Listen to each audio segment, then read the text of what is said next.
Assalamualaikum warahmatullahi wabarakatuh. Selamat datang kembali teman-teman. Selamat berjumpa lagi di channel Belinga TV-ku, channel yang membahas tentang hal-hal mistis, hal-hal yang gaib, horor, spiritual, indigo dan sejenisnya. Kali ini aku mau menceritakan pengalaman yang gak mengenakan sih, pengalaman yang buruk menurutku dalam aku menjalin hubungan dengan calon istriku waktu itu. Tapi sebenarnya sebelum aku bercerita, jangan lupa ya subscribe channel ini, like, komen, dan share biar aku semangat untuk terus bercerita dan biar channel ini juga berkembang. Yuk langsung aja kita bahas. Jadi ceritanya waktu itu kita berencana pulang ke kampung halamanku, ke kota kecil di Jawa Timur ya.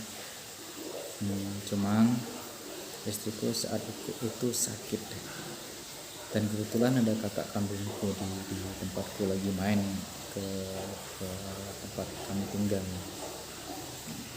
Kita lagi main ke tempatku di kota, salah satu kota besar di Jawa Timur, lagi ya main lah. Nah, waktu itu aku masih di kantor, cuman saat rencananya setelah pulang dari kantor kita langsung mau berangkat ke kampung halamanku itu. Nah, ternyata masih aku di kantor, kakakku malah telepon aku, "Dik, cepetan, sakit," maksudku calonku itu sakit gitu. Loh, sakit? Aku juga heran. Akhirnya ya gak lama aku segera pulang. Aku coba memberikan makanan tapi muntah. Akhirnya aku bawa ke rumah sakit swasta yang bagus sih saat itu, di kota, salah satu kota besar di Jawa Timur.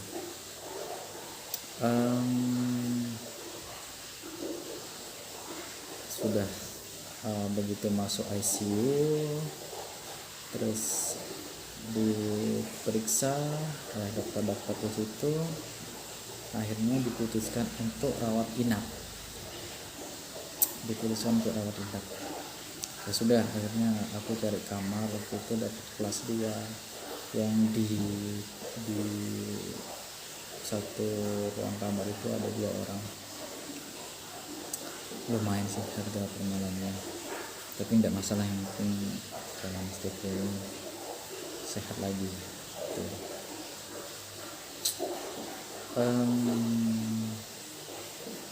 Anamnes saat itu adalah sakitnya vertigo, kemudian saraf di salah satu saraf di leher belakang sini, tidak tahu itu saraf apa. Ya akhirnya panggil dokter saraf, hampir juga melakukan MRI, scan itu, tapi nggak jadi. Cukup dokter saraf. Tapi sebelum dokter saraf ini datang, 3 hari sebelumnya, istriku itu sakitnya, calon istriku itu sakitnya sampai aku kayaknya mati. Jadi nggak karuan gitu, nggak berapa, nggak masuk akal sakitnya gitu. Di sisi lain juga saat itu dokter bingung loh, kok sampai segininya sakitnya gitu loh. Kenapa kok kenceng banget sakitnya gitu. Itu 3 hari. Selama 3 hari juga dikasih obat vertigo, ada mas juga. Waktu itu masih tidak masalah kepala yang dikeluhkan calon istriku itu, di sini kepalanya sakit dan sebelah sini. Akhirnya aku coba cari cara alternatif meskipun masih di rumah sakit. Aku menjaga istriku ini berdua sama kakak kandungku. Kebetulan kakakku nggak pulang karena aku juga harus kerja kantor, jadi waktu aku ke kantor aku minta tolong kakakku untuk jaga istriku yang di rumah sakit itu. Kami aku berdiskusi sama kakakku, dek, coba datangin bapakku ke sini, ke rumah sakit yang ada di luar kota di kampungku itu. Kata kakakku, aku feeling ini bapak bisa menyembuhkan gitu. Jadi gini teman-teman, istriku itu indigo, jadi sangat rentan. Indigo kan artinya bisa melihat hal-hal gaib dan sejenisnya, jadi sangat rentan terkena serangan kayak gitu, serangan gaib juga gitu loh. Dan kebetulan bapakku juga bisa hal-hal seperti itu gitu. Nah, disitulah kakakku itu akhirnya sarankan buat datangin bapak, karena juga selama 3 hari di rumah sakit nggak ada perubahan dari sakit, sampai orang di sebelah satu kamar yang bareng kita di sebelah kita itu nanya ke kami, kenapa kok sampai segitunya, karena istri itu sampai bilang, aduh sakit mending mati aja, kayak gitu. Aku sudah takut sebenarnya gitu. Nah, akhirnya setelah aku diskusi sama kakakku, ya udah putuskan untuk datangin bapak. Ya udah aku telepon bapak, terus bapak sanggup. Malam itu juga bapak berangkat, besok paginya datang. Dan sebelum bapak datang, dokter saraf yang kita tunggu selama 3 hari juga datang gitu ya. Akhirnya istriku ini dikasih suntikan di aku lupa ya, apakah disuntik di leher atau dimasukin ke infus aku lupa. Cuman yang jelas dari dokter saraf juga sampai bingung. Dokter saraf sampai bilang kayak gini, kayak kamu sakitnya loh kayak kena gempa ya. Jadi oleng banget istriku itu, bingung kok sampai segitunya. Nah, dokter juga kok hebat banget sakitnya gitu, padahal menurut dokter itu sakit biasa gitu ya. Setelah dokter saraf itu pergi, nggak lama kemudian bapakku datang sama temannya. Bapak datang sama temannya dari desa, dari kampungku yang rencana kami mau pulang, mau datang. Nah, setelah kosong ruangannya, kami untuk korden. Jadi kan ruangan itu ada 3 kamar, ada 3 tempat pasien. Setiap tempat tidur pasien kan pasti ada pembatas macam korden gitu. Akhirnya kita tutup. Bapak sama temannya itu menganalisa apa yang terjadi, kenapa. Ternyata istriku itu kena serangan gaib, dan serangan itu menyerang ke titik terlemah istriku yang memang sudah sakitnya seperti ya vertigonya, menyerang ke vertigonya, ke lemahnya, pokoknya ke titik-titik yang lemah gitu. Akhirnya jadi istriku itu kan memang dasarnya memang punya pendamping gaib, dan bapakku juga punya guru spiritual gitu. Saat itu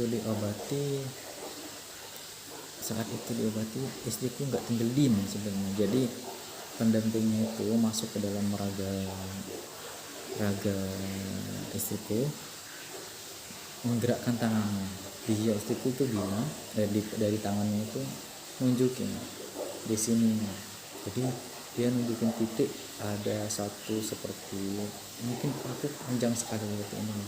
yang ini penglihatan dari mata batin gitu ya, yang bisa. Jadi panjang sekali, nusuk dari sini sampai ke bawah.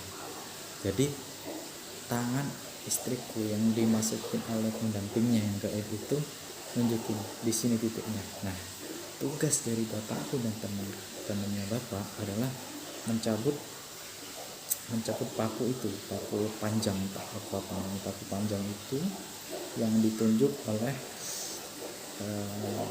pendamping istriku melalui tangan istriku itu sebelah sini. Istriku sambil ngomong sebelah sini dicabut, terus ditunjukin sampai beberapa banyak ditunjukin sampai juga bapak membersihkan sisa-sisa yang ada di situ. Terus dan juga di situ setelah selesai apa ya urutannya aku lupa sih, bentar. Setelah selesai dicabutin semua, bapak membersihkan, istriku yang tadinya lemas langsung seger, langsung saat itu juga seger, instan. Nah, saat seger itu istriku masih sempat melihat ini nggak seger semua. Jadi akhirnya teman bapakku itu memberi air untuk diminum ya, air untuk diminum agar biasanya kalau orang yang kena serang terus dicabut, kita dikasih air minum agar tenaga kita kembali. Nah kayak gitu, dibuatkan air, dikasihin doa, air itu diisi doa, dan istriku itu bisa melihat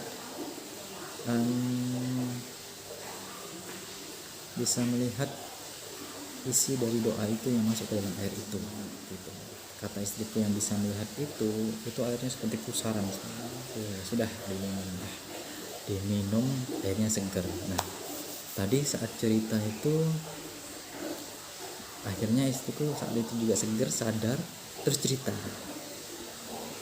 Karena sebelum diobati alternatif ini, sebelum didatengin oleh bapakku, istriku itu seperti orang koma. Jadi teman-teman kalau melihat kalau pernah ngalamin seperti itu, sudahlah minta ampun teman-teman. Apalagi teman-teman punya semacam sakit kepala atau vertigo ya, atau lambung dan hal itu dan kelemahan teman-teman itu yang diserang, bayangkan aja kayak gitu. Nah setelah istriku sadar, istriku cerita setelah bapak dan temannya cabut yang ada benda-benda gaib, serangan yang ada di kepala dan leher istriku itu, guru spiritualnya bapak sama ini perwujudan guru spiritualnya bapak yang pendampingnya istriku itu, dia pergi, beliau itu pergi untuk memberi pelajaran mungkin atau untuk mengembalikan serangan-serangan itu ke penyerang. Dan ternyata istriku itu terkena serangan gaib karena oleh orang yang nggak suka sama aku. Jadi orang nggak suka sama aku yang diserang istriku. Nah kayak gitu kan, kasihan ya gitu, karena kondisi fisik istriku itu lebih lemah daripada aku, makanya gampang terkena serangan.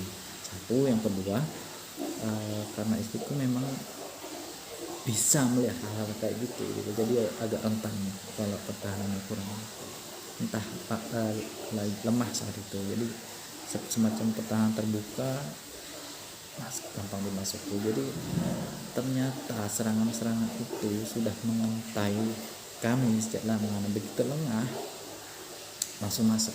Nah kayak gitu.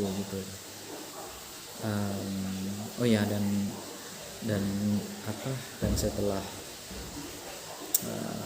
beliau guru spiritual dalam tanda kutip ya, guru spiritual bapakku dan pendamping waktu itu pergi untuk mengembalikan serangan itu. Sebenarnya kami tidak mau, cuman kami nggak bisa menghentikan beliau itu untuk berangkat membalikan, karena mungkin sudah keterlaluan gitu loh. Tapi tidak untuk menyerang balik, tapi untuk mengembalikan serangan itu kayak gitu. Nah setelah bapak Setelah kita melakukan pengobatan itu, istriku langsung normal gitu aja kan. Nah dokter periksa, loh heran juga kok cepet gitu loh, kenapa gitu ya, yang maksudnya sembuh. Kita jawabnya gitu ya, alhamdulillah sembuh gitu aja, alhamdulillah nggak sakit lagi. Padahal memang juga dari medis sakit istriku itu juga harus diobati dengan dua cara, satu dari medis, satu dari alternatif seperti itu. Kalau nggak gitu mungkin saya itu nggak bisa sembuh dan lama. Nah waktu itu di rumah sakit berapa lama ya, mungkin sekitar 1 minggu lebih, 1 minggu. Dan karena itu rumah sakit swasta dan bagus, jadi aku harus cari dana ya, tapi tidak masalah buat aku sih, dan alhamdulillah dapat dana itu bukan masalah, yang penting aku sembuh. Dari pengalaman itu akhirnya kami dari situ sampai dari kejadian itu dan sampai ke depan, sampai hari ini kami tidak berhenti untuk memagari diri kami sendiri dari hal-hal buruk, baik secara baik hal-hal buruk dari fisik atau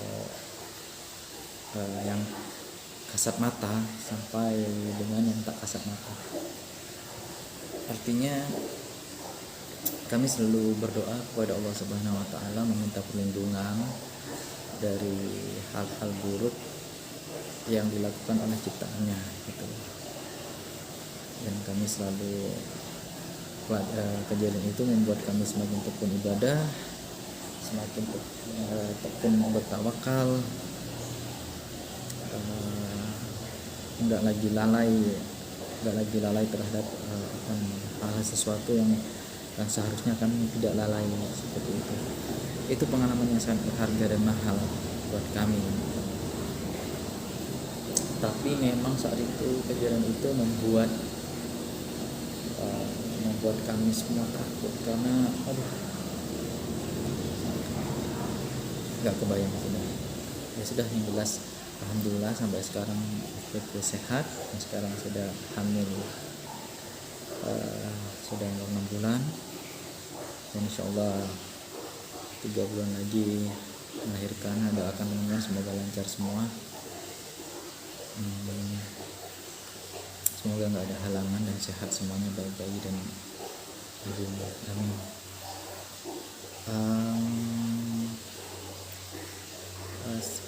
Setelah bapak dan temannya itu dan kami juga semua meyakinkan bahwa istriku sudah benar-benar pulih, sudah benar-benar sembuh, akhirnya bapak kembali pulang ke kampung, ke kota kecil kami di ujung timur Pulau Jawa.